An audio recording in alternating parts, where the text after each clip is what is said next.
மன்னவனும் நாகக்கண்ணி வெண்கொடியாகப்பட்டவளும் மண்ணுமனை பொண்டு பொருள் அனைத்தும் இருந்திட்டாலும் அந்த மண்ணை ஆள்வதற்கு முதலை செல்வம் இல்லாமல் ஆண்டவன் சிவபெருமானை எண்ணி நாமல் அரும்பெரும் தவங்களையே இருக்க வேண்டும் என்று சொல்லி அந்த ஈசனை நினைத்து 12 வருட காலங்கள் இருந்து தவம் செய்து வருகிறார்கள்.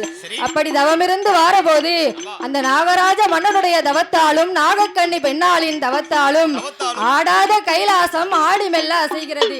இதை ஆண்டவன் சிவபெருமான் கண்ணில் கண்டு நாமல் அவர்களுக்கு குழந்தை வரம் கொடுத்தாக வேண்டும் என்று சொல்லி அந்த ஆண்டவன் சிவபெருமானும் ஆதிபரா சக்தியாகப்பட்டவளும் நாகலோக பட்டணம் வருகிறார்கள். அப்படி வந்து அந்த நாகலோக பட்டணத்திலே நாகராஜ மன்னனுக்கும் நாகக்கண்ணி வெண்கொடியாளுக்கும் ஆதிபரா சக்தியாகப்பட்டவள் தன் 1008 சொரூபத்திலே அரை சொரூபத்தை எடுத்து 8 அமிர்தம் எனும் கலசத்திலே அடைத்து அந்த 8 அமிர்தம் எனும் கலசத்தையும் 21 நாள் அரை மண்டலம் 48 நாள் ஒரு மண்டலமாகவே அடைகாத்து வர அந்த 48வது நாளையிலே நல்ல செவ்வாய்க்கிழமையிலே யார் யாரெல்லாம் வந்து அவதாரம் செய்கிறார்கள் தெரியுமா?